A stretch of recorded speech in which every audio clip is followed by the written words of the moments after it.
د دې خلکو د خولې له دا دروغ څنګه راځي او هغه عوام په دې خبرو باندې دا خلک څنګه دوکه کوي.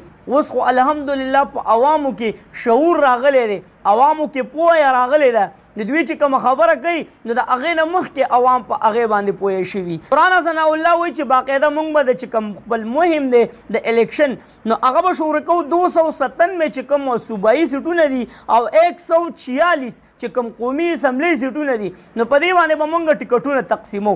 بل طرف د ملګرو چې کوم دروغ ویلي دي نو هغه تاسو واورئ چې هغه څه ویلي دي. وایي چې پاکستان چې کوم دی نو هغه د بحران نه ویستو. چا ویستو؟ نون لیگ. پاکستان یې د لوډ شیډنګ نه ویستو. چا ویستو؟ نون لیگ چې کوم حکومت ته شهباز شریف صاحب د ویستو. چینی د پاکستان په تاریخ کې په اول ځل باندې په 150 روپۍ باندې کیلو شو. دا وایي ملک یې د بحران نه ویستو. لوډ شیډنګ که وګورئ ملګرو نو په 24 غنټو کې 12 او 14 غنټې چې کوم لوډ شیډنګ دی نو هغه کیږي. تاسو را سره لږ د خپل علاقې حالات شریک کړئ چې ستاسو په علاقه باندې لوډ شیډنګ څومره دی. بل طرف د ملګرو د دهشتګردۍ خبره هم کړې ده. ملک کې دهشتګردي ختمه کړه. د دهشتګردۍ خو دغه حالات دي. بل طرف د بحران خبره کوي نو تاسو دې سیټ کې کتلی شئ چې 14 چې کومې پارټیانې دي نو د هغوی PDM حکومت او د هغوی یووالي کم کردار ادا کو. 12 لاک چې کم کسان دي کم پاکستانیان دي نو هغوی د ملک نه بهر لاړل. په دې 12 لاک کسانو کې ملګرو داسې کسان موجود دي چې په هغې کې انجینیر هم دی، په هغې کې نرسنګ چې کوم طبقه ده هغه هم ده، په دې کې ایجوکیټډ چې کوم کسان دي نو هغه د دې بېروزګارو نه زیات. ملک بحران چې کوم حالات دی نو هغه دې ته ورسو.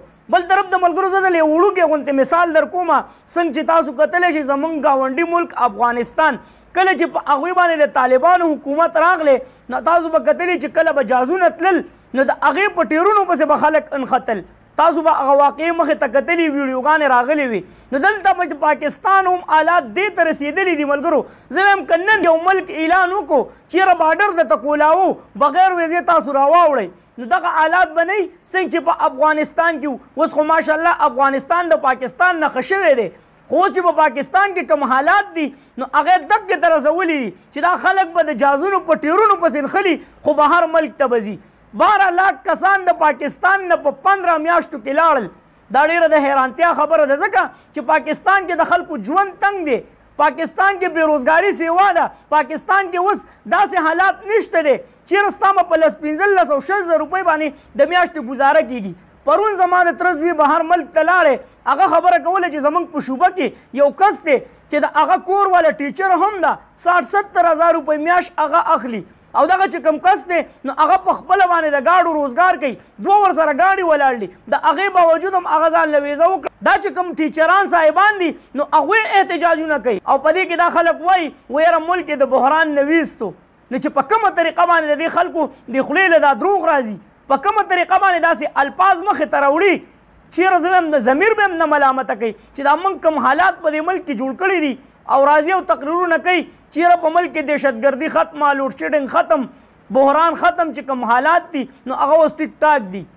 دلته راشه د عوامو منځ له راشه چې پته درته ولګي چې د سیره څو پخېږي. د عوامو منځ له راشه یو ریړۍ والا ته ودرېږه د هغه نه تپوس وکړه چېرې ستا گزاره کېږي او که نه کېږي.